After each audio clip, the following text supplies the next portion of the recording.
네, 오늘은 마르틴 루터를 함께 보도록 하겠습니다. 루터는 1546년에 죽었습니다. 우리는 지금 16세기에 와 있습니다.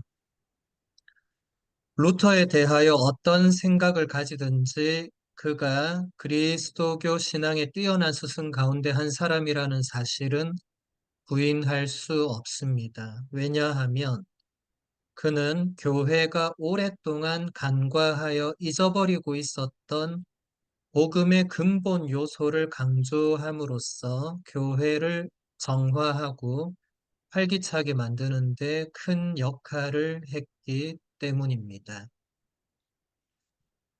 네, 마르틴 루터에 대해서 아마 여러분들 다 다양하게 생각을 하실 건데 오늘 우리가 배울 부분은 어, 루터가 개신교의 교리를 어떻게 하고 이런 측면 말고 지금 여기 본문에 나오는 대로 그 중세에 특히 그 14세기, 15세기 그 즈음에 오랫동안 교회가 잊어버리고 있던 그 복음의 근본 요소들 이것을 루터가 강조한 것은 대단히 큰 공헌이거든요. 이제 그 뒤에 일어난 이 분열과 이 역사적인 과정은 오늘 우리가 다룰 주제는 아닙니다. 네, 그것은 어, 우리 그리스도교 영성에서 다룰 주제는 아니고 다른 종교일치 뭐 컨퍼런스나 이제 그럴 때 그 부분을 집중적으로 다룰 수 있겠죠. 네, 하지만 오늘은 그런 부분 말고 네, 루터가 우리에게 어, 남겨준 유익한 것 그것을 같이 보도록 하겠습니다. 1483년 아이슬레벤에서 태어난 루터는 재능과 감수성이 뛰어났습니다. 그는 1505년부터 법학을 공부했는데 불과 2개월 만에 에르푸르트에 있는 아우구스티노 은수회에 갑자기 입회함으로써 주변의 모든 사람들을 놀라게 했습니다. 그가 이런 결정을 내린 것은 함께 길을 걸어가던 동료가 갑자기 벼락을 맞아 죽었는데 그때 느꼈던 놀라움과 두려움에 사로잡혀서 하느님께 한 약속 때문일 수도 있고 아니면 이미 오래전부터 생각해온 결과일 수도 있습니다. 루터는 가톨릭 교회를 나가기 전까지 아우구스티노회 수사였고 또 사제였죠. 아주 탁월한 신학자였고 아우구스티노 성인은 여러분들이 1학기 때 배워서 잘 아시죠? 우리 가톨릭 교회의 가장 위대한 성인 중에 한 분이시고 그 수도회에서 수도자로 루터가 살았다는 것은 아우구스티노 성인의 영향을 상당히 받았다는 것을 말해줍니다. 그 다음 본문 루터는 자신의 삶을 매우 진지하게 생각했습니다. 그는 인간이 어떻게 하면 하느님께 의로운 사람으로 인정받고 구원받을 수 있을 것인가에 대해서 깊이 생각하던 그 시대의 일반적인 의식의 영향 아래에 있었습니다. 그는 복음과 수도 규칙이 요청하는 대로 하느님을 모든 것 위에 사랑하려고 노력했지만 언제나 부족함을 느꼈습니다. 그럴 때마다 더욱 열심히 노력하는 것으로 그 부족함을 채우려고 애썼습니다. 이러한 악순환은 더욱더 많은 성과를 얻는 데 급급하게 했고 그럴수록 불확실성과 의혹은 커져만 갔습니다. 마침내 루터는 다가오는 하느님의 심판에 대하여 두려움을 갖는 지경에 이르렀습니다. 예, 루터가 겪었던 이 내면의 이 여정의 어려움은 루터 혼자만의 어려움이나 고민이 아니라는 것을 지금 여러분들이 이 본문을 보면서 느끼셨을 거예요. 많은 분들이 이런 어려움을 느끼고 계실 거예요. 루터 혼자 너무 독특해서, 너무 진지해서 이런 생각을 한 것만은 아니라는 겁니다. 의화라는 단어, 여기서 지금 나오죠. 어떻게 하면 하느님께 의로운 사람으로 인정받고 구원받을 수 있는가? 그것을 이제 의화라고 하는데, 그 시대에 사람들이 어떻게 하면 의화되는가가 굉장히 중요한 관심사였고, 루터도 복음과 수도회 규칙이 이제 명령하는 대로 충실하게 살려고 애를 썼지만 항상 뭔가 부족함을 느꼈다는 거예요. 그래서 그것을 더 열심히 기도하고 이제 인간적으로 더 열심히 뭔가를 보속을 하고 희생을 하고 선행을 하고 그 당시 같으면 보행도 하고 단식도 하고 이제 그런 것으로 그 부족함을 채우려고 했지만 그렇게 열심히 해도 부족함이 채워진다는 느낌보다 더 내가 정말 구원받을 수 있겠는가. 그래서 마침내 루터는 본인이 수도자고 사제임에도 불구하고 하느님의 심판을 생각할 때 자신이 구원받지 못할 것이라는 그런 강한 두려움에 사로잡히게 됩니다. 이것은 루터만 그런 건 아니죠. 오늘날 특히 열심한 신앙인들이 이런 과정을 겪었거나 겪고 있거나 지금 그런 두려움에 사로잡혀 있거나 그럴 수 있죠. 그래서 오늘 우리가 루터의 이 여정을 돌아보는 것은 지금 우리에게도 여러 가지 묵상거리를 많이 줄 것입니다. 그 다음 본문 보면 루터가 최선을 다해서 노력함에도 불구하고 하느님의 심판 앞에서 의로운 사람으로 인정받을 수 없어서 두려움과 불안에 사로잡혔던 원인의 대부분은 그가 살았던 수도원과 그 주변 환경에서 유래합니다. 그는 다른 사람들보다 뛰어나게 열성적인 수도자로서 1506년 서원을 허가받았고 1507년에 사제로 서품되었고 그 후에도 계속해서 신학 공부를 했습니다. 1513년에 그는 비텐베르크 대학의 신학 교수가 되었고 이 직무를 평생 동안 수행해 나갔습니다. 네, 루터는 다른 사람들보다 뛰어나게 열정적인 수도자였고 또 대학의 신학 교수로 평생을 그 직무를 수행했다는 것은 루터가 이 학문적으로도 얼마나 탁월했는가를 보여줍니다. 그 시대에 가장 뛰어난 인물 가운데 하나였다는 거죠. 교수가 된 루터는 성경을 학문적으로 또 신학적으로 다루어 나갔는데 이 과정에서 차츰 그가 안고 있던 종교적인 불안을 해소하는 종교적 질문들에 대한 해답을 찾는 길로 접어들었습니다. 그는 자신이 그때까지 어떻게 하면 하느님 앞에서 의로운 사람이 될 수 있는가라는 영적인 의문에 대해서 지속적이고 열성적으로 해답을 찾으려고 했던 작업이 결코 잘못된 오류의 길에서 헤매기만 한 것은 아니라는 사실을 알게 됩니다.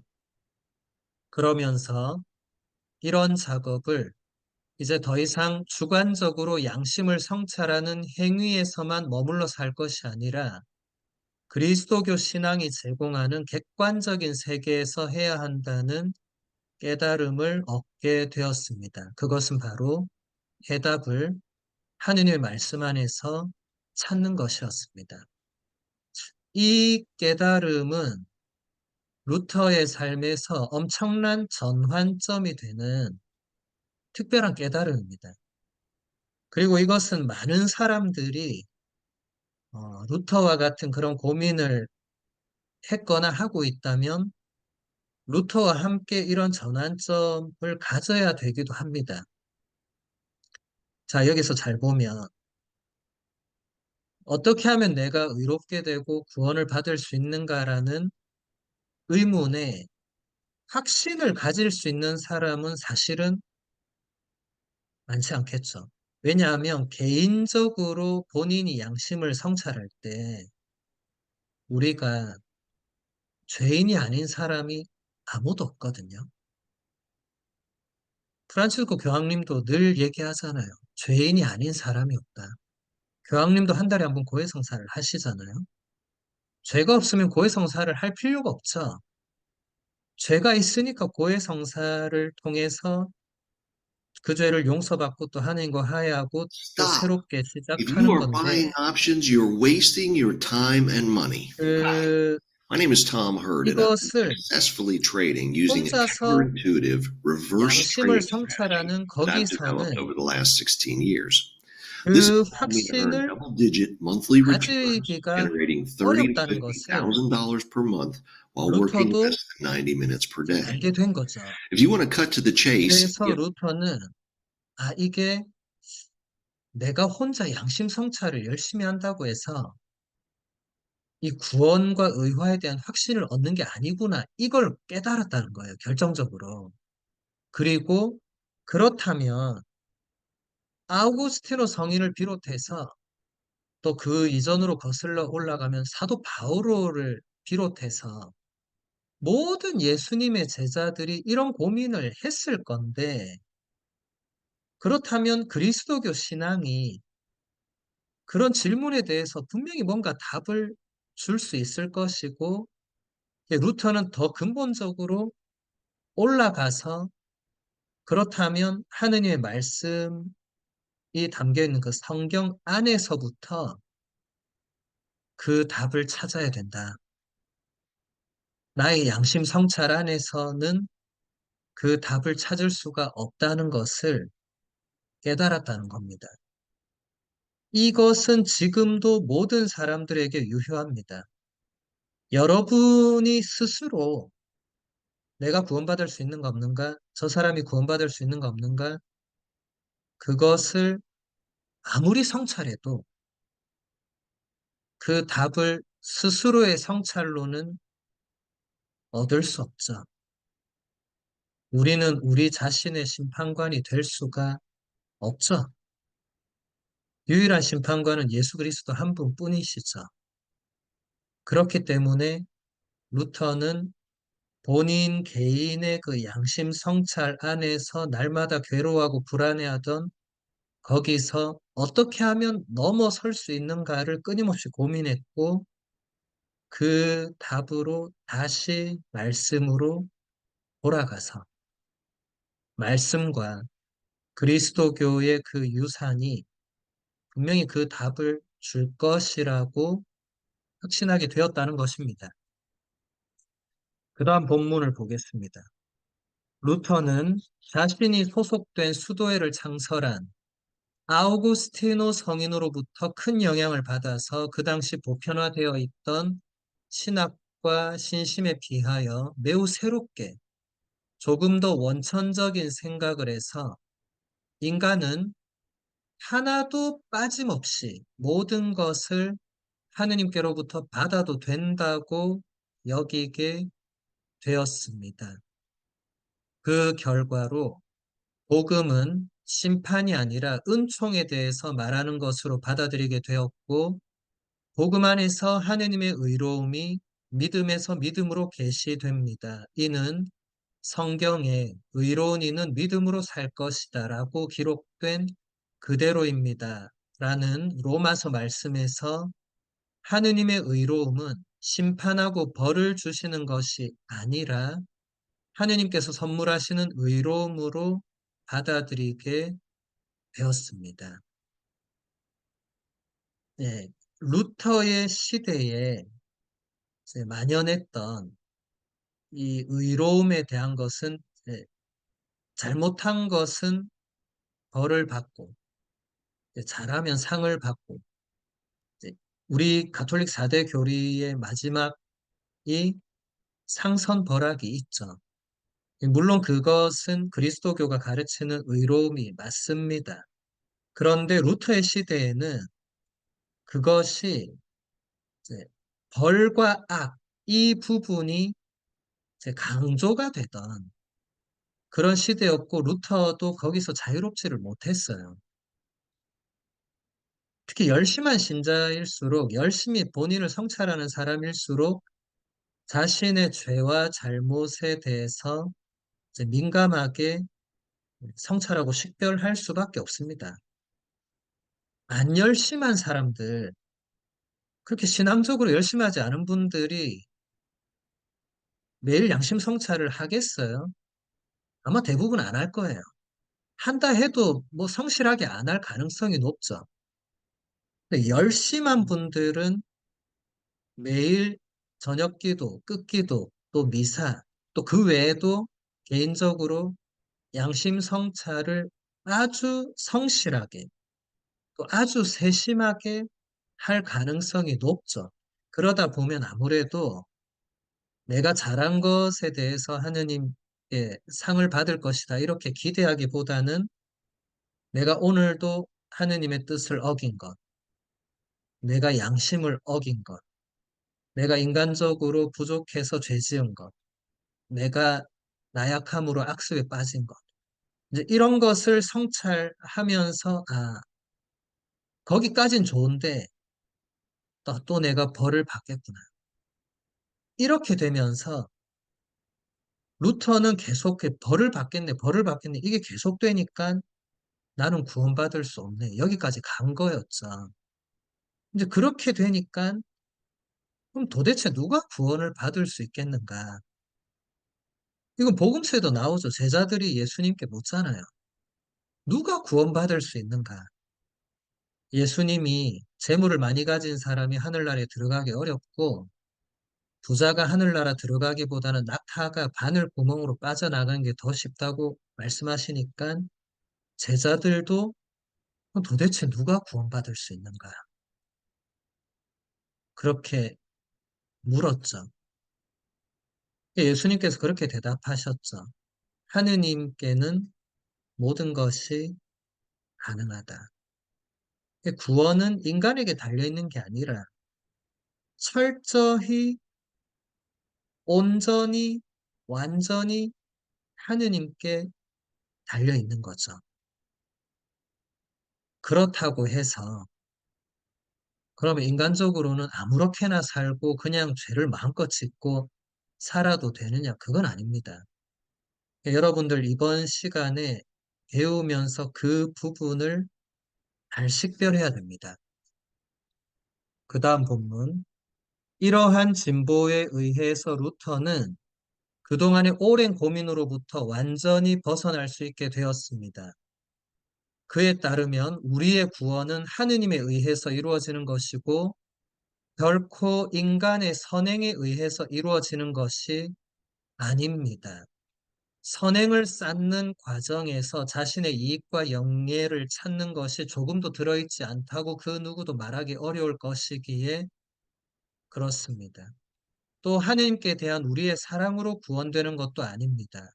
하느님을 사랑하는 것이 얼마나 어려운가를 우리는 알고 있고 우리의 깊숙한 내면에는 하느님을 거스르는 것이 자리 잡고 있는 것을 알고 있기에 그렇습니다.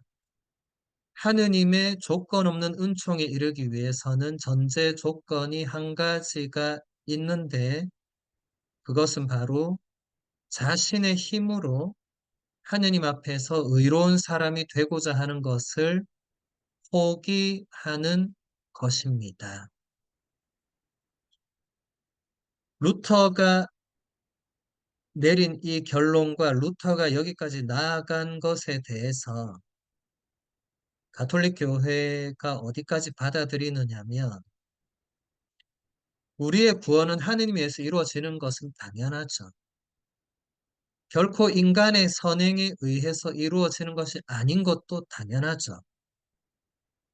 그런데 이제 루터는 나중에도 보겠지만 여기서 이제 선행을 쌓는 과정에서 자신의 이익과 영예를 찾는 것이 조금도 들어있지 않다고 그 누구도 말하기 어려울 것이기에 그렇다고 한 측면을 잘 다루었어요.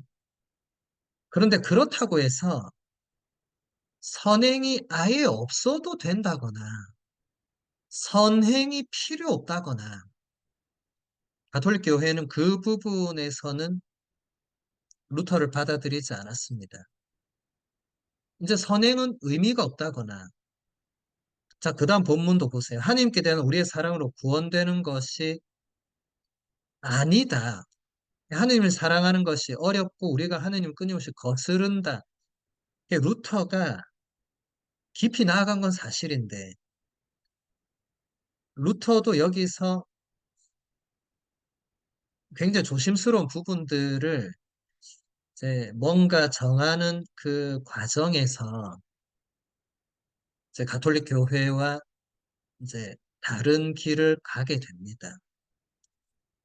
근데 이런 부분들은 사실 우리가 그 시대를 아무도 살지 않았고 루터를 직접 만나지도 않았고 루터가 남겨놓은 작품을 통해서만 유추하는 거기 때문에 실제로 루터가 어디까지 어떻게 했는지를 사실 여기서 말할 수 없고 루터 이후의 그 개혁가들 칼뱅이나 츠빙글리나 이렇게 더 이제 극단적으로 이제 더 가톨릭교회 반대쪽으로 갔던 사람들의 영향이 또 상당히 개신교에 미쳤기 때문에 우리가 루터만 가지고 지금의 개신교를 판단해서도 안 되고 또 지금 개신교 모습이 루터가 추구했던 모습이라고 그걸 똑같이 여겨서도 안 됩니다. 이건 대단히 민감한 부분입니다. 루터가 여기까지 나아간 것은 굉장히 이 넘지 말아야 될 선에서 왔다 갔다 한 것도 있어요. 루터도 그걸 분명히 의식했을 겁니다. 이 마지막 본문 보면 그것은 바로 자신의 힘으로 하느님 앞에서 의로운 사람이 되고자 하는 것을 포기하는 것은 이미 성경에서 바리사이들이 이렇게 했다가 예수님한테 계속 비판을 받았거든요. 이건 바리사이들이 저질렀던 오류입니다. 루터도 그것을 정확하게 읽어냈어요. 인간이 아무리 열심히 한다 해도 그것으로 하느님 앞에서 의로운 사람이 되는 게 아니다. 여러분들 루카복음서 18장에 나오는 바리사이와 세리의 비유 이야기를 떠올려 보시면 됩니다. 그 부분이 루터에게 굉장한 영감을 줬을 겁니다. 거기서 바리사이의 기도를 다 기억하실 거예요. 오 하느님 감사합니다. 저는 일주일에 2번 단식하고 11조를 꼬박꼬박 내고 하면서 하나님께 감사 기도를 드렸어요. 죄 지은 게 없다는 거예요. 그리고 자신이 뭔가 열심히 했다는 거예요. 그래서 감사하다고. 그런데 세리는 한쪽 끝에서 하늘을 향하여 눈을 들 엄두도 내지 못하고 자기 가슴을 치면서 고개를 숙이고 오 하느님 이 죄인을 불쌍히 여겨 주십시오. 이렇게 기도했습니다. 근데 예수님께서 뭐라고 하셨냐면 저 바리사이가 아니라 이 세리가 의롭게 되어서 집으로 돌아갔다고 분명하게 선언하셨어요. 의롭게 된 사람은 자기 힘으로 하느님 앞에서 그렇게 감사하고 자기가 의롭다고 생각했던 바리사이가 아니었고 그냥 자신의 죄를 가슴 아파하고 눈물 흘리고 하느님 하느님께 자비와 용서를 청했던 그 세리가 의로운 사람이라 되었다고, 그 세리가 의로운 사람이 되었다고 예수님께서 분명하게 말씀하셨죠. 루터는 이 부분을 정확하게 읽어냈습니다. 그래서 이런 말을 할 수 있었던 거죠. 자신의 힘으로 하느님 앞에서 의로운 사람이 되고자 하는 것을 포기해야 된다. 이건 맞습니다. 그런데 그렇다고 해서 자신의 힘으로 하느님이 원하시는 것을 아무것도 하지 않아도 된다거나 그건 아니거든요. 거기서 루터와 가톨릭 교회가 점점 함께 갈 수 없는 길을 가게 된 겁니다. 그 다음 본문. 인간은 하느님 앞에서 전적으로 받는 존재입니다. 인간은 하느님의 말씀을 믿음으로 받아들이는 것으로 사람이 되신 하느님의 사랑 자체인 예수 그리스도를 아무런 조건 없이 받아들이는 것으로 의롭게 됩니다. 이런 믿음 안에서 루터는 자신이 하느님께로부터 받아들여졌다는 것과 구원받았음에 대한 확신을 가질 수 있게 되었습니다. 이런 깨달음에 대해서 루터는 훗날 이렇게 말했습니다. 그때 나는 내가 다시 태어나고 천국의 열린 문을 통하여 그 안으로 들어가는 것을 느꼈습니다. 자, 여러분, 지금 루터가 느낀 것은 사실 우리가 세례를 받을 때 이런 느낌과 확신으로 새롭게 태어나야 되는 거거든요. 그런데 루터의 시대는 그러지 못했고, 오늘날도 세례받은 많은 분들이 이런 확신까지 나아가지 못했을 겁니다. 세례 때 이런 확신을 느꼈던 신영세자가 과연 얼마나 있을지 잘 모르겠어요. 대부분은 정신없이 세례를 받았을 것입니다. 그러니까 이것은 세례 성사가 문제가 아니고 가톨릭 교회의 교리나 그런 게 문제가 아니고 그런 것 안에서 확신을 가지지 못한 그리고 그렇게 이끌어 가지 못한 뭔가 다른 문제점들이 있었다는 거고 지금도 있다는 거죠. 지금 우리가 지금 이 시대에도 뭔가 지금 문제가 있는 부분을 루터를 통해서 볼 수 있고 또 봐야 되고 또 좋은 것은 배워야 됩니다. 이제 우리와 다른 부분은 뭐 어쩔 수 없겠지만 우리가 얻을 수 있는 유익함은 얻어야 되는 거죠. 루터는 이제는 내가 사는 것이 아니라 그리스도께서 내 안에 사시는 것입니다라는 사도 바오로의 갈라티아서 말씀을 해설하면서 이렇게 말했습니다. 믿음은 그대를 그리스도와 같은 사람으로 만들어서 결코 그리스도로부터 떨어져 나가지 않고 언제나 그분과 결합해 있도록 해줍니다. 이런 해설을 통해서 루터는 그전부터 내려오던 신비 전통과 그 당시 스페인에서 활기를 띠던 신비 신학과 접촉하고 있습니다. 그러나 전체적으로 보면 루터의 신비 신학은 내면의 느낌의 과정이나 하느님에 의한 깨달음 또는 친밀한 그리스도의 사랑의 바탕을 두고 형성된 것이라기보다는 성경 말씀에 들어있는 객관적인 내용의 근거를 둔 것입니다. 성경 말씀에 의하면 그리스도께서는 죄인인 나를 당신과 동일화하시기에 나는 구세주인 그분과 동일화 될 수 있습니다. 자, 갈라티아서 2장 20절의 말씀. 이제는 내가 사는 것이 아니라 그리스도께서 내 안에 사시는 것입니다. 이 말씀은 세례를 받은 모든 신자에게 똑같이 해당되는 말씀입니다. 세례 성사를 통해서 우리는 성령을 받고 하느님의 아들, 딸로 새롭게 태어나서 이제는 예수 그리스도라는 분과 함께 살아갑니다. 예수 그리스도를 옷 입듯이 입었다고 사도 바오로가 표현하거든요. 그래서 우리가 세례 성사 때 흰옷을 받고 흰옷을 입고 그게 예수 그리스도를 입는 거예요. 그렇게 해서 우리는 완전히 이제 예수 그리스도와 하나가 되는 그런 신비에 들어가는 겁니다. 그래서 세례 받은 사람만이 성체 성사에 참여할 수 있습니다.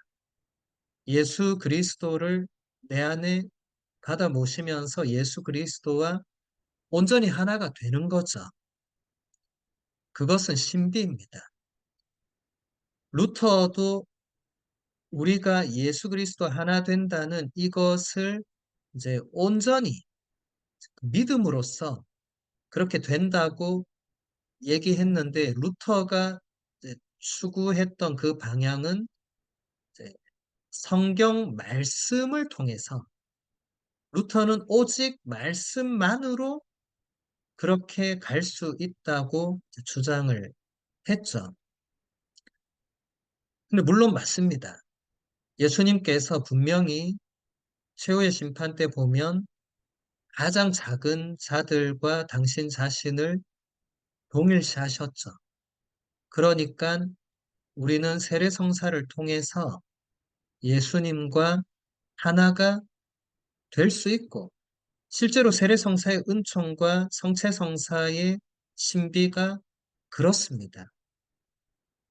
그런데 세례를 받고 신앙생활을 하는 많은 분들이 이제 그런 것을 예비자 교리 때 분명히 듣고 배웠을 건데 그것을 자신의 내면의 확신으로 만들지 못했거나 교리 때 배운 것을 깡그리 잊어버렸거나 뭐 여러 가지 개인적인 사정들이 있을 수 있겠죠. 그 다음 본문 보도록 하겠습니다. 이러한 신앙 체험은 최종 목표를 개인적 구원의 확신에 두는 것이 아니라 이웃과 세상에 대한 봉사로 나아가는 것에 둡니다. 루터에 의하면 그리스도를 믿는 사람은 하느님께서 친히 그리스도의 교회를 통하여 그에게 다가와 하신 것처럼 스스로 봉사자가 되어서 이웃을 도와주고 이웃과 함께 살며 함께 행동해야 합니다. 믿음으로부터 하느님께 대한 관심과 사랑이 흘러나오고 사랑으로부터 이웃에게 무상으로 봉사할 자유롭고 의욕적이며 쾌활한 삶이 흘러나옵니다. 이것은 우리도 똑같습니다. 우리도 이렇게 살기 위해서 세례를 받았고 이렇게 살기 위해서 미사에 참여하고 성체를 영하고 이제 세상에 나가서 다른 사람들을 위해서 희생하고 봉사하고 선행하고 해야 되는 거죠. 나만의 구원을 위해서가 아닙니다. 그런 측면에서 보면 지금 한국 개신교회는 루터의 이 노선과는 조금 다른 측면이 있죠. 자신만 구원받으면 된다는 그런 강한 신념을 가진 개신교 신자분들을 본 적이 있을 겁니다. 그래서 저는 그런 분들을 볼 때 루터는 저렇게 말하지 않았을 건데, 루터가 저렇게 가르치지 않았을 건데,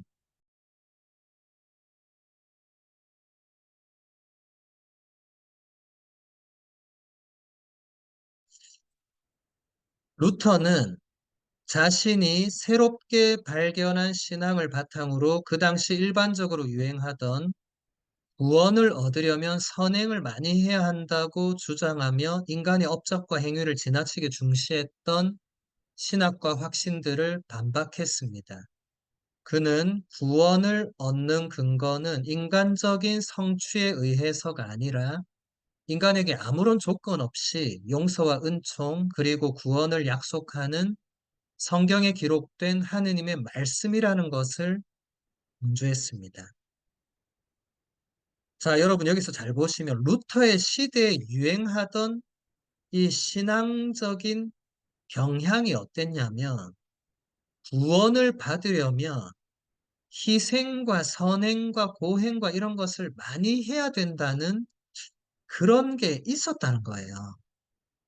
그것은 지금 우리가 어떻게 할 수 없는 그 시대가 그렇게 사람들이 신심이 그랬다는 겁니다.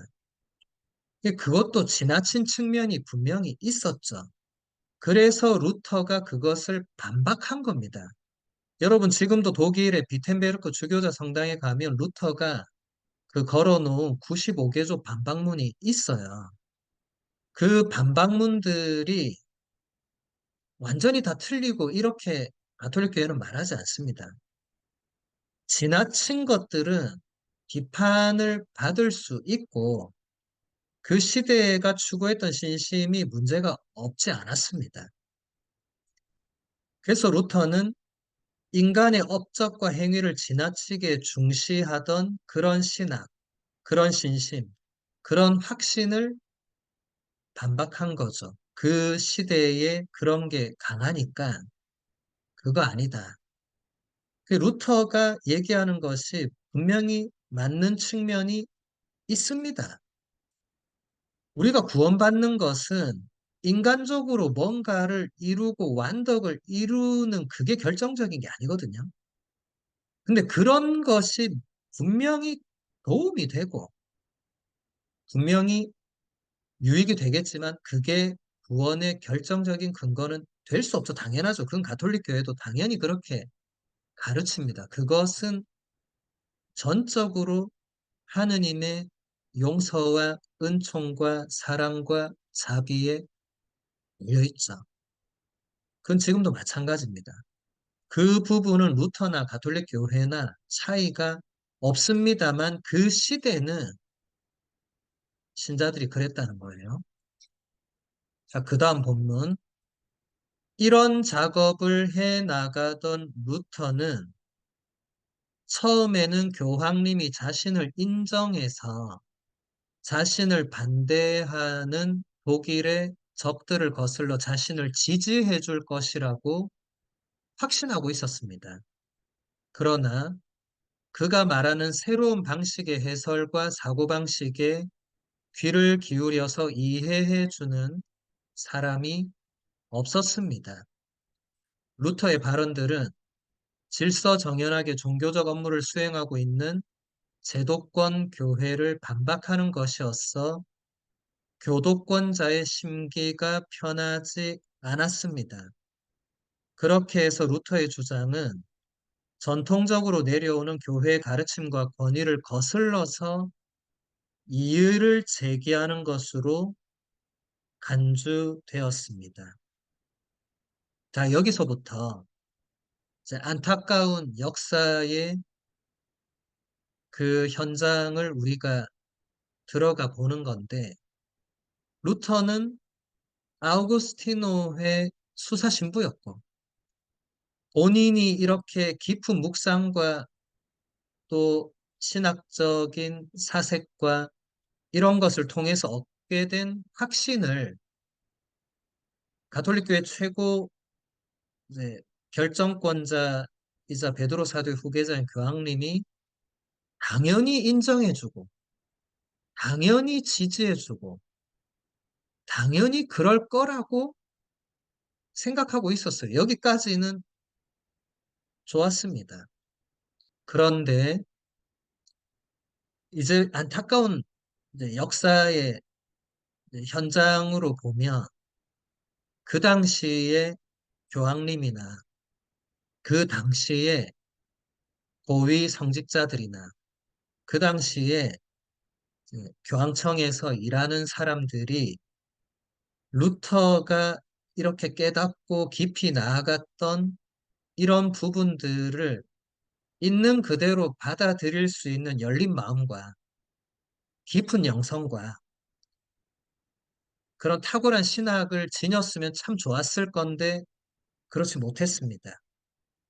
그러다 보니까 루터가 하는 말들이 그냥 기성교회와 이 제도와 그 고위 성직자들의 권력에 뭔가 반대하고 뭔가 명령하는데 순명하지 않고 이런 쪽으로 받아들이게 되었던 여기서부터 이제 비극이 시작된 거죠.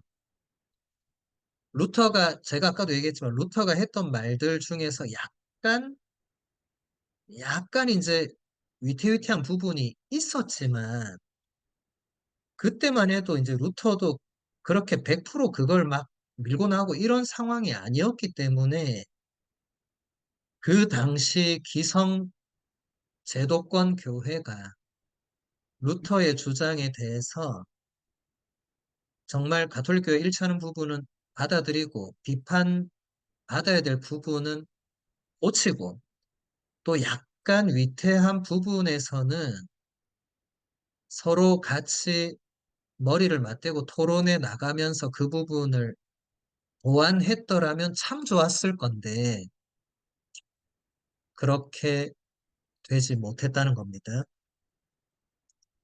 그 다음 본문.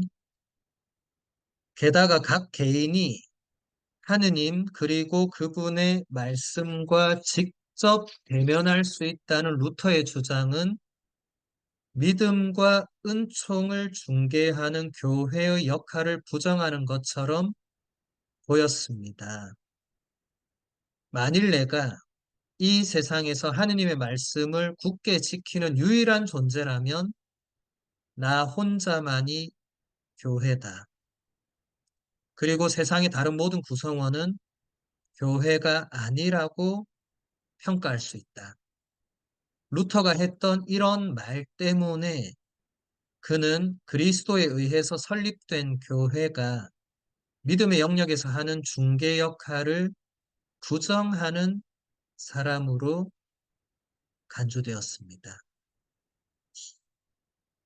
예, 루터가 여기서 조금 급진적으로 주장하는 측면은 분명히 있습니다. 그리고 그 당시 기성제도권 교회가 바라볼 때 매우 위험하게 충분히 봤을 수 있어요. 이런 표현들이 이제 루터가 어떤 생각을 가지고 이런 표현을 했을지 사실 루터 외에 아무도 모릅니다. 왜냐하면 이 표현이라는 게 말이라는 게 글이라는 게 그 사람의 모든 것을 다 거기 담아낼 수 있는 건 아니거든요. 루터는 뛰어난 아우구스티노의 수사 신부였고 교수 신부였죠. 탁월한 신학자였고. 그런 루터가 교회라는 이것을 과연 부정했느냐. 그러니까 지금 이 문장도 여러 가지의 해석이 가능하기 때문에 한편으로 보면 교회론의 측면에서 볼 때 하느님의 말씀을 지키는 존재가 교회의 구성원이죠. 근데 이제 루터가 유일한 존재, 이제 이런 표현들이 조금 이제 과한 측면이 있습니다. 근데 이것은 뭔가 루터가 강조를 하려고 했다고 본다면 이게 가톨릭 교회의 교회론에서 이게 완전히 이상한 말은 아니거든요. 우리는 치프리아노 성인이 교회 밖에는 구원이 없다는 그 교부들의 교회론이 지금 루터가 그것을 그 시대 언어로 지금 다시 얘기하고 있다고 볼 수 있습니다. 교회 바깥에 있는 사람, 그러니까 하느님의 말씀을 지키지 않고 받아들이지 않고 그런 사람들은 교회 안에 있지 않다고 볼 수 있다고 루터가 생각한 거죠. 그런데 문제는 루터가 이런 말들을 하는 것이 예수 그리스도께서 세우신 그 교회 자체를 부정했느냐, 아니냐. 이제 이것은 사실 아무도 정확하게 알 수 없습니다. 그런데 그 당시에는 루터가 이런 말을 하니까 기성 제도권 교회, 교황청에서는 저 신부는 교회라는 이것을 부정하는구나. 그냥 자기 혼자 하느님 말씀 받아들이고 믿고 하면 구원받을 수 있다고 주장하는구나. 이게 지금 뭔가가 서로가 이 엇갈리게 되는 굉장히 안타까운 일이죠. 함께 토론을 하고 이렇게 했었어야 되는데 그 밑에 본문 이어서 보면 이런 요소들 때문에 신앙의 내용에 관한 토론들은 화합 없는 논쟁들로 흐르게 되었고 마침내 1521년 루터는 교회로부터 파문되었습니다. 이와 더불어서 일반적으로 알려진 바와 같이 그 당시 세속 정치 권력자들과 교회 정치 권력자들이 함께 작용해서 개혁가 루터가 본래 의도한 바와 다르게 교회가 불로 갈라지는 일이 전개되었습니다. 루터는 파문된 이후에도 신학 작업과 하느님의 말씀으로 교회를 개혁하려는 일을 계속했습니다. 1546년에 그는 세상을 떠났습니다. 네, 이 부분이 가장 안타까운 역사의 한 순간인데, 루터가 1517년에 비텐베르크 주교자 성당에 95개조 반박문을 내걸었어요. 그리고 1521년에 루터가 파문되었으니까 4년 만에 그렇게 된 겁니다. 그 4년 동안 이제 루터와 또 가톨릭 교회의 이제 사제나 이제 그런 성직자들이 많은 토론을 했죠. 했지만 이게 뭔가 토론을 해서 함께 좋은 방향으로 나아갔으면 참 좋았을 건데 그러지 못했다. 이게 참 이런 것은 우리도 그렇잖아요. 오늘날도 우리가 토론이나 대화를 할 때 사실 잘해보자고 우리 본당 공동체를 살려보자고 우리 교회를 새롭게 해보자고 대화하고 토론하다가 서로 마음에 상처만 주고 감정이 상해서 두 번 다시 안 보고 이런 일들이 오늘날도 생깁니다. 근데 500년 전에 루터의 시대에도 그렇게 된 거죠. 안타깝게도. 그리고 루터가 의도하지 않았던 이 세속 정치 권력, 교회 정치 권력도 그걸 뒤집고자 했던 그 농민들, 이 평범한 서민들, 노예 신분이었던 사람들, 이런 사람들은 각자 저마다 다른 생각을 가지고 루터를 이제 뭔가 떠밀었죠. 루터도 나중에 본인이 의도했던 것은 이런 게 아니었지만 이미 상황이 다르게 전개되어 가는 것을 느꼈죠. 그리고 루터는 이미 공식적으로는 파문된 상태였기 때문에 더 이상 복귀가 어려웠죠. 본인도 다시 복귀할 생각도 하지 않았고, 수도회를 나갔고, 사제도 그만뒀고, 이런 참 안타까운 일이 500년 전에 있었는데 그 결과물을 우리는 지금 이 시대에 똑똑히 보고 있죠. 분열되기는 쉽습니다. 근데 분열된 공동체가 다시 하나로 일치하는 것은 매우 어렵습니다. 500년이 지났지만 일치하지 못하고 있죠. 그리고 동방정교회는 지금 1000년이 다 돼 가는데 일치가 안 되고 있죠. 언제 일치될지 알 수가 없습니다.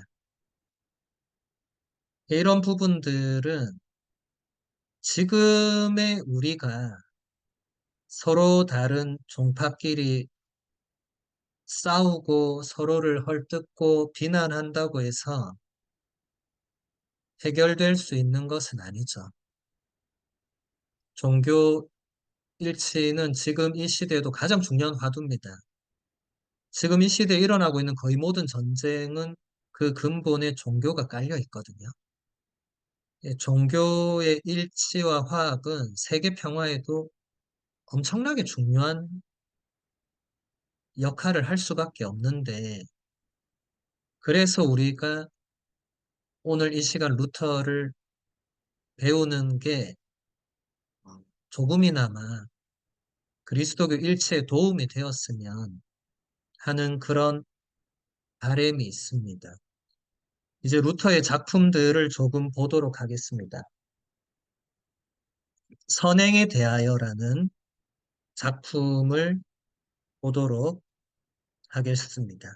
예, 각주 9번 먼저 볼게요. 믿음 없이 행한 인간적인 행위들은 모두 아무것도 아닙니다. 여기서 루터가 의미하는 믿음 없이라는 표현은 하느님의 말씀을 전적으로 신뢰하지 않는 태도를 가리킵니다. 인간의 행위가 하느님 앞에서 선한 경우는 그것이 오직 하느님께 대한 신뢰를 드러낼 경우에 한해서입니다. 하느님 앞에서 선한 행위는 그것이 큰 일이든 작은 일이든 세속적인 일이든 신심 깊은 일이든 차별 없이 모두 다 가치 있는 것입니다. 이들은 모두 믿음을 드러내는 행위로서 평화와 기쁨 그리고 희망을 가꾸어 갑니다. 이러한 행위에 믿음이 결여되면 결국 의혹에 빠지게 됩니다. 그러므로 믿음과 믿음으로 행한 행위들은 첫째 계명을 충만하게 실천하는 것입니다.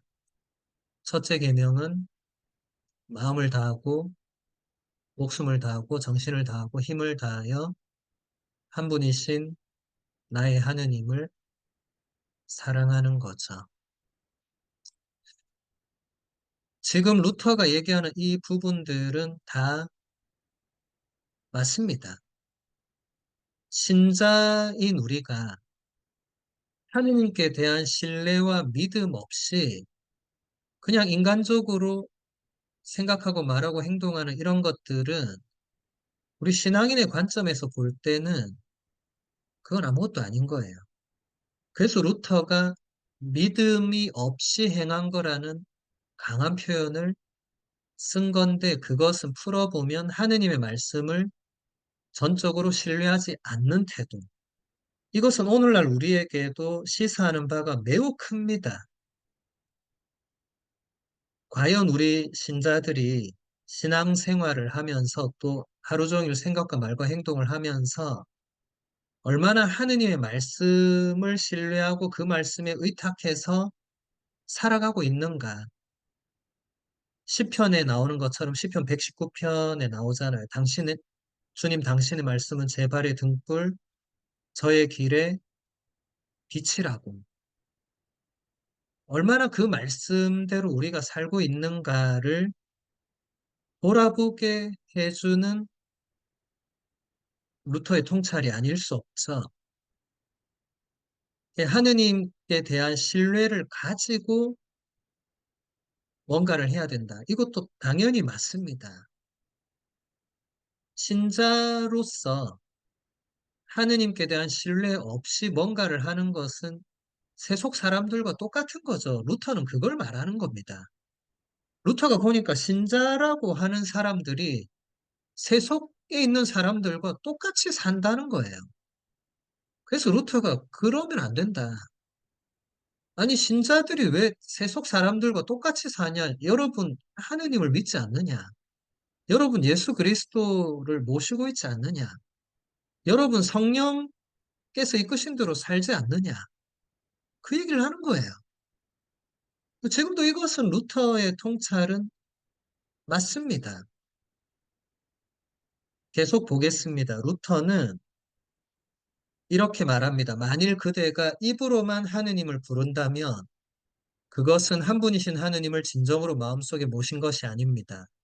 그대가 그분을 마음으로부터 참으로 신뢰할 때 그분을 진정으로 모시는 것입니다. 루터가 훗날 저술한 대교리서에서 이 생각을 다음과 같이 더 깊이 전개합니다. 한 분이신 하느님이라는 말은 그분을 마음으로부터 신뢰하고 믿는 것 이외의 다른 뜻이 아닙니다.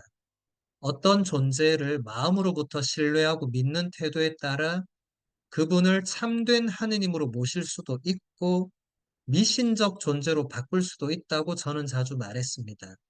믿음과 신뢰가 올바르다면 그대가 믿는 하느님은 올바른 하느님이시고 그와 반대로 믿음과 신뢰가 잘못되고 의롭지 못할 경우에는 그곳에 참된 하느님이 계시지 않습니다. 믿음과 하느님은 하나이기 때문입니다. 그러므로 그대의 마음이 머물러 있고 그대 자신을 내맡기는 곳에 본질적으로 그대의 하느님도 계십니다. 지금 루터의 이런 통찰들은 영적인 스승으로서 탁월한 루터의 그 측면을 보여줍니다. 그리고 지금도 우리가 이 통찰에 따라서 본인을 성찰해야 됩니다. 우리도 입으로만 하느님을 부를 수 있거든요. 예수님이 얘기하셨잖아요. 너희가 주님, 주님 한다고 해서 다 하늘나라 들어가는 거 아니라고. 하늘에 계신 내 아버지의 뜻을 실행하는 사람이 들어간다고 분명히 말씀하셨잖아요. 입으로만 하느님을 부르는 것은 안 되는 거죠. 정말 마음으로 하느님을 신뢰하면서 자비로우신 아버지 하느님이라고 말해야 된다는 거예요. 그럼 지금 우리에게도 똑같습니다. 여러분 신자로 살면서 입으로만 하늘에 계신 우리 아버지, 자비로우신 주님, 입으로 하는 건 안 되는 거예요. 그렇게 믿고, 그렇게 신뢰하고, 그렇게 확신하면서 기도해야 됩니다. 그러지 않으면 미신적인 존재로 하느님을 만들 수 있다고 루터가 자주 경고했는데, 오늘날에도 이런 신자들이 있을 수 있습니다. 특히 우리 한국 문화는 이 토착 문화, 토착 종교는 기복신앙적인 요소가 대단히 강하죠. 여러분, 한국에 여전히 점집, 철학관, 무당집, 그런 게 여전히 굉장히 많거든요. 사라지지 않아요. 왜 안 사라지겠습니까? 사람들이 가니까 안 사라지겠죠. 신자들 중에도 손주가 태어났는데 점집 가서 이름 어떻게 지어야 됩니까? 하는 사람이 있을 수 있는 거예요.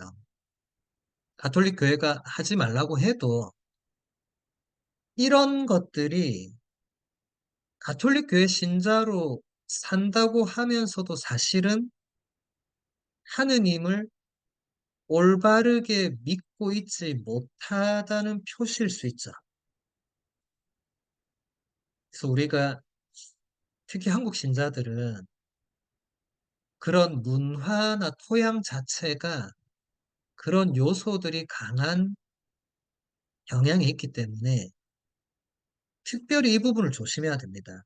그래서 루터는 오히려 우리 한국 신자들에게는 오히려 정말 좋은 통찰을 많이 제공할 수 있어요. 그리고 한국의 개신교가 제가 볼 때는 좀 루터의 어떤 이런 영적인 스승의 측면보다는 이게 미국에서 넘어오면서 이 청교도들 특히 이 굉장히 극단적인 이런 성향을 가진 사람들이 와서 개신교를 전파하면서 루터보다는 칼뱅이나 츠빙글리나 왜냐면 개신교도 워낙 파가 다양하니까 그런 게 더 강하게 한국 안에 들어오지 않았나.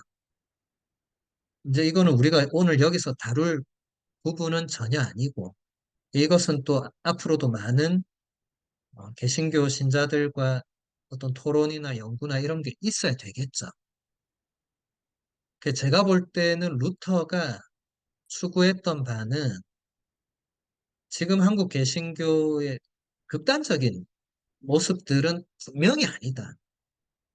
그건 말할 수 있는 부분입니다. 다른 부분은 다른 종파니까 조심스럽게 말해야 되겠지만 루터가 지금 한국 개신교가 극단적으로 뭔가 추구해 나가는 그런 쪽으로는 그건 루터의 영성이 아니다. 라고 분명히 말할 수 있죠. 자, 이제 본문을 보도록 하겠습니다. 무엇보다 먼저 하느님께서 실천하도록 명령하신 것 외에는 선한 행위가 없고 하느님께서 하지 말라고 금지하신 것 외에는 악한 행위가 없다는 것을 알아야 합니다. 누구든지 선행이 무엇인지를 알아서 실천하고자 하는 사람은 하느님의 계명을 아는 것 외에 다른 것을 알 필요가 없습니다. 그리스도께서는 이런 의미로 다음 말씀을 하셨습니다. 네가 생명에 들어가려면 계명들을 지켜라. 근본적으로 지금 루터의 말들은 다 맞습니다. 하느님의 계명을 충실히 지키는 것이 선한 행위가 됩니다. 하느님께서 하지 말라고 금지하신 명령을 충실히 지키는 것이 악을 저지르지 않는 거죠. 이건 너무 당연한 겁니다. 가장 고귀하고 첫째 가는 선행은 그리스도께서 직접 말씀하신 것처럼 그리스도께 대한 믿음입니다. 유다인들이 하느님의 일을 하려면 저희가 무엇을 해야 합니까? 라고 묻자 그리스도께서 이렇게 대답하셨습니다. 하느님의 일은 그분께서 보내신 일을 너희가 믿는 것이다. 어떤 일을 하든지 항상 믿음으로 해야 합니다. 선한 것을 바라는 사람은 먼저 믿음으로 무장해야 합니다. 다 맞는 말입니다. 왜냐하면 성경을 그대로 지금 루터가 해설하고 있고 제가 아까 말씀드린 것처럼 이 복음의 근본 요소를 지금 루터가 이제 새롭게 상기시켜주고 있죠. 이런 측면은 루터가 탁월한 영적 스승으로서 마땅히 인정받아야 될 부분입니다. 왜냐하면 이 복음의 이런 요소들이 루터의 시대에 굉장히 잊혀져 있거나 멀어져 있던 그 시대가 그랬던 거죠. 그건 시대의 안타까움입니다. 그 다음 본문 보면 하느님께 대한 깊은 신뢰로 살아간다면 그 사람은 모든 것을 알고 모든 것을 할 수 있습니다. 그래서 그는 해야 하는 일이면 무엇이든 용기를 내어 행하고 모든 것을 기쁘고 자유롭게 행합니다. 보상을 많이 받거나 선행을 쌓으려는 의도에 사는 것이 아니라 하느님의 마음에 들도록 사는 것이 자신에게 기쁨을 주기 때문에 그렇게 하는 것입니다. 그는 순수한 마음으로 아무 보상도 바라지 않고 하느님께 봉사합니다. 하느님의 마음에 드는 것으로 충분하기 때문입니다. 네, 이것도 다 맞는 말입니다. 우리는 하느님의 마음에 들도록 하느님을 기쁘게 해드리도록 하는 것이 가장 중요합니다. 그것만으로 충분합니다. 이것은 가톨릭 교회의 많은 성인들도 똑같이 했던 이야기입니다. 저의 말에 몇몇 사람이 반대했는데 이들은 선행들 사이에 존재하는 차이를 알려고 하지 않고 그 안으로 빠져들기만 하는 사람들입니다. 이들에게 중요한 것은 기도하고 단식하며 자선을 베풀고 고해성사를 보면서 하느님과 화해하는 것입니다. 이런 행위를 하면서 그 안에 하느님의 은총과 자비에 대한 믿음이 없어도 상관없다고 합니다. 그리고 이들은 자신이 쌓아 올린 행위의 양이 많고 크며 오래 지속될 경우에 이것을 최상으로 여깁니다. 믿음과 확신은 중요하지 않게 여깁니다. 이들은 이런 행위들을 하고 나면 비로소 하느님께로부터 좋은 뭔가가 올 것으로 기대하기 시작합니다. 이렇게 하여 그들은 하느님의 마음에 드는 것에 자신의 구원을 건설하는 것이 아니라 자신들이 행한 행위에 건설합니다. 예, 이런 본문들을 보면 그 당시에 루터를 반대했던 사람들의 주장이 어떠했고 또 그 주장의 문제점이 무엇이었는가를 볼 수 있어요. 물론 지금 이것도 루터가 썼던 거니까 또 이것만으로 그 당시 모든 걸 판단할 수는 없습니다만 이제 유추해 볼 수 있는 거죠. 자, 여기서 보면 기도하고 단식하고 자선을 베풀고 고해성사를 보면서 하나님과 화해하는 것은 그때나 지금이나 우리가 가톨릭 교회 안에서 행하는 중요한 신앙의 행위들인데 그 안에 하느님의 은총과 자비에 대한 믿음이 없어도 상관없다.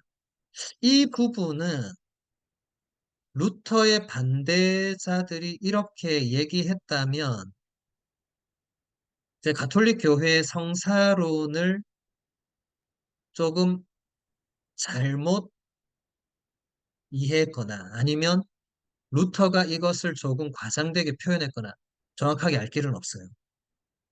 가톨릭 교회에서 성사론의 핵심은 그 성사를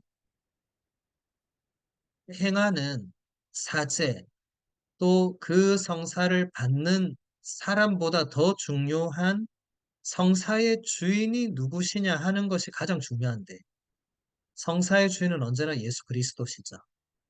예수 그리스도께서 사제를 통해서 그 전례와 성사 안에서 직접 그 성사를 베풀어 주시는데 이때 여기에 대한 아무런 믿음이 없어도 상관없다고 교회가 가르친 것이 아니고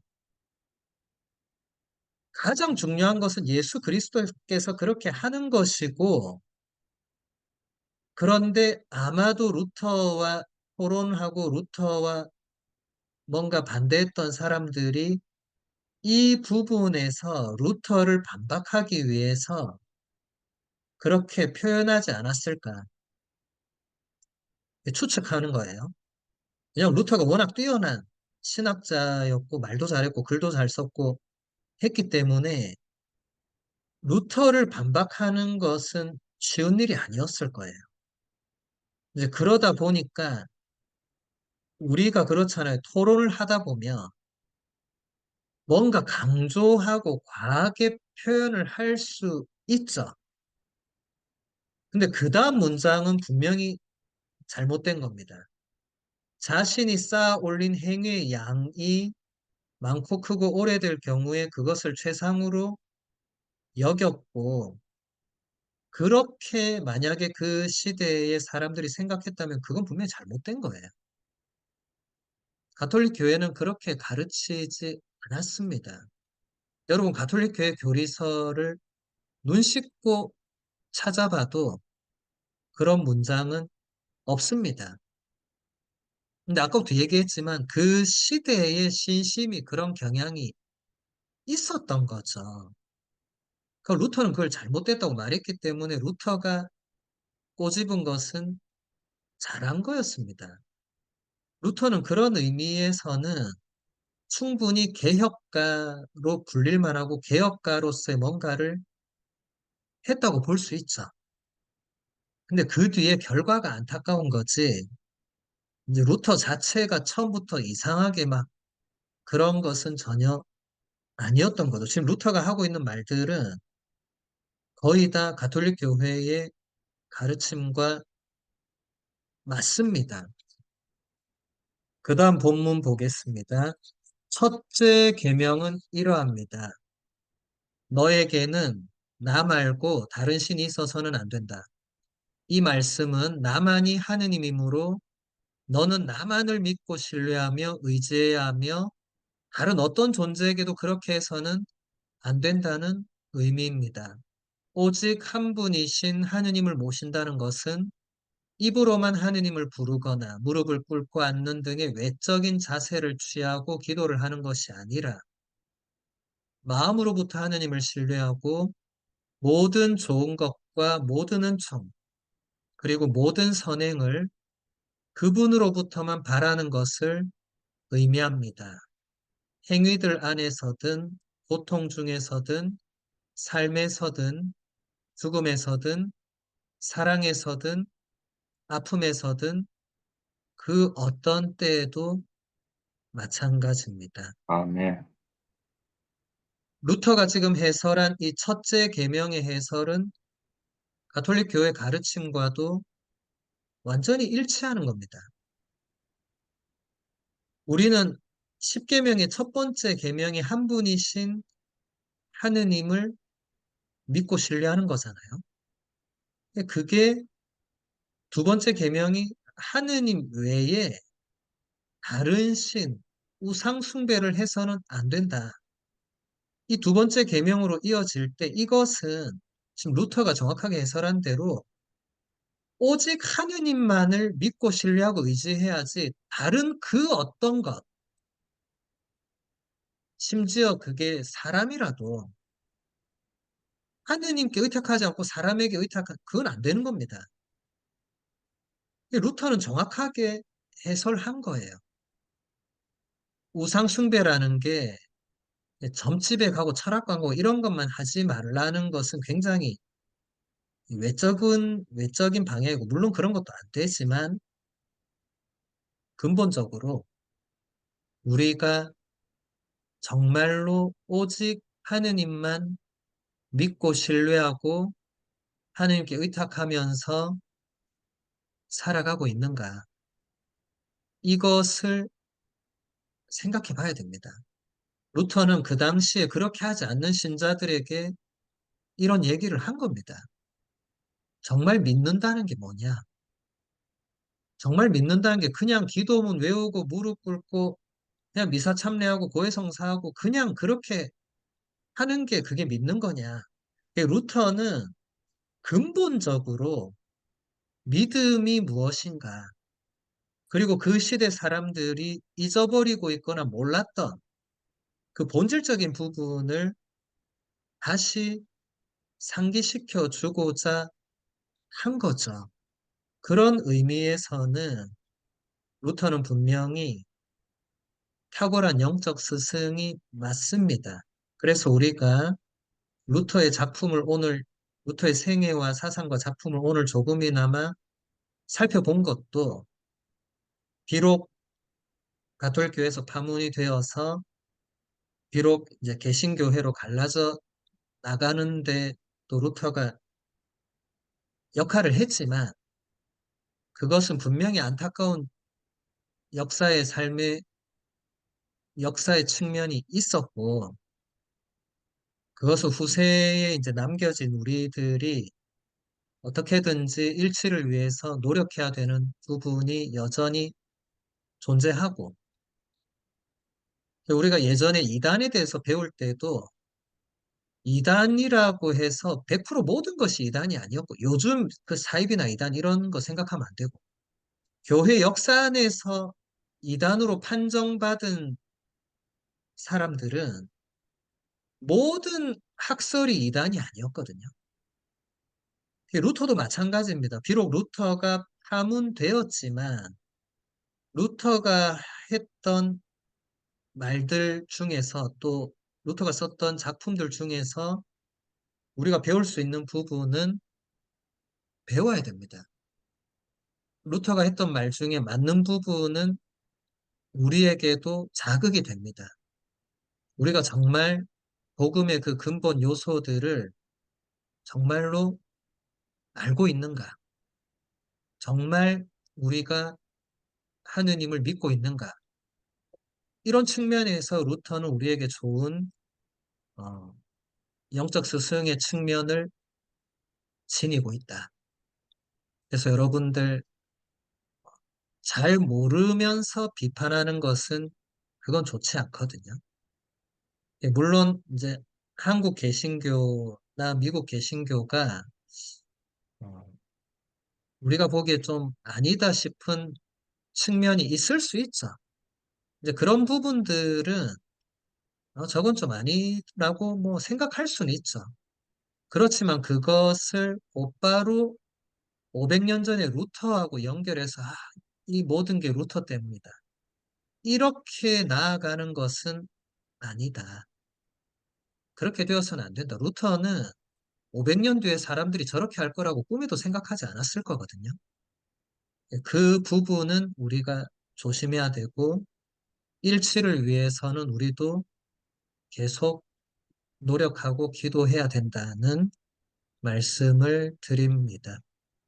오늘 아멘. 강의는 여기서 마무리하겠습니다.